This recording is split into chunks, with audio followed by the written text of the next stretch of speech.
Alberta's Premier designate, Jason Kenney, campaigned on a promise to kill off the carbon tax in Alberta. But one former executive at TransCanada, the pipeline giant, says that dismantling that part of the NDP legacy could make it harder for Mr. Trudeau, the Prime Minister, to approve the Trans Mountain expansion. Joining us from Calgary is Dennis McConaghy, former Executive Vice President, Pipeline Strategy and Development at TransCanada. It's great to see you, Dennis. I know on a few points you do agree with Jason Kenney. We'll get to that shortly. But on the carbon tax, you think he could be a misstep if he kills off Alberta's current carbon price? Well, everybody knows that the federal government has the capacity to impose a backstop carbon price. So Alberta is going to have to endure a carbon tax applied by the federal government. And Jason Kenney knows this. He also knows that the most important thing for Alberta is to get TMX to construction this year, given that that's the only pipeline of any major scale that is still in the hands of Canadians to decide.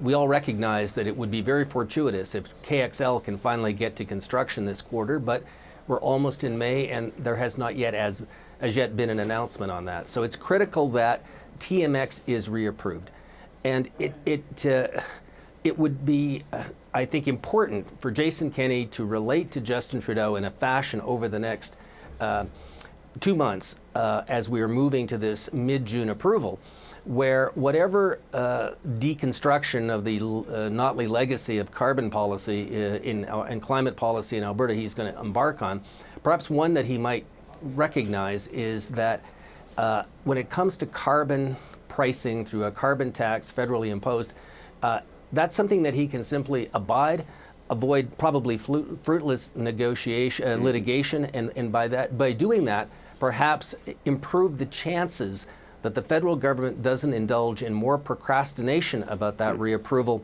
past the federal election. And I think this is one of the great tests that he is going to have in the weeks ahead. I mean, is it even conceivable, though, that the Prime Minister would decide, after all this, to actually reject the Trans Mountain expansion? Because he and his ministers have expressed support for it, and he spent more than $4 billion buying the thing.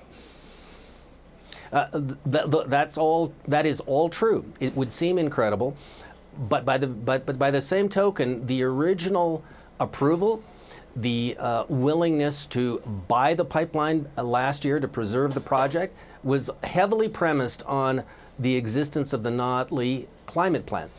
There's many elements of that Jason Kenney is right to try to adjust, deconstruct, remove.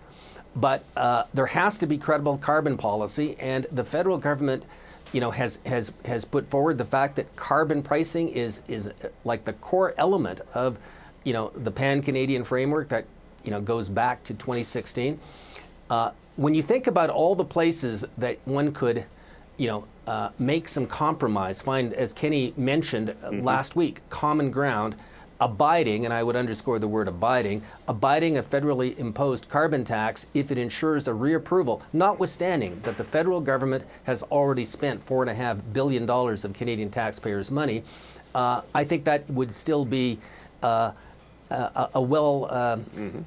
well-advised position for him to take, because nobody can not believe that the prospect of more procrastination beyond the next federal election is something that could certainly be conceivable out of this federal government. And if that happens, Alberta loses another year of getting this thing constructed, and that, of course, has all the continuance of the, many of the negative economic consequences that, Kenney has been elected to redress. There are points on which you do agree with Jason Kenney, though. This cap on the oil sands carbon emissions at 100 million tonnes a year, they're currently about 70 million, that the big oil companies agree to with Rachel Notley. You don't favour that cap? No, I do not, and it's worth remembering, not all major oil companies agreed with that back in 2015. There were only 4 on the dais with Rachel Notley. CAP was never supportive of the oil sands emissions cap. My own view is that it is illogical if we have a carbon price through a carbon tax.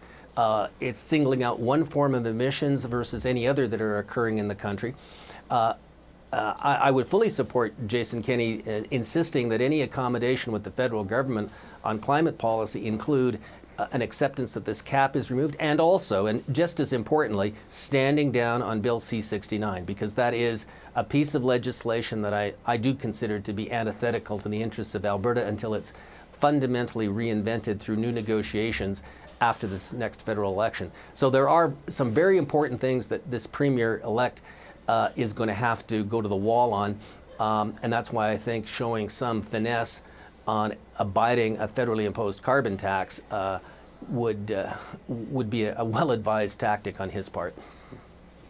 I guess it's kind of interesting. It could be an out for the Prime Minister as well. He could say, well, look, Alberta's coming round. And yeah, I mean, it's all about the optics of these things. It's a fascinating analysis. We've only about a minute left, Dennis. Give us what your main problem with Bill C-69. The biggest problem I have with B-69 as it is currently written is it has too many subjective, ill-defined tests that could deny pipelines being approved. So how are they going to administer the climate test? How are they going to apply whether adequate Aboriginal considerations have been made? What's the objective criteria for determining sustainability,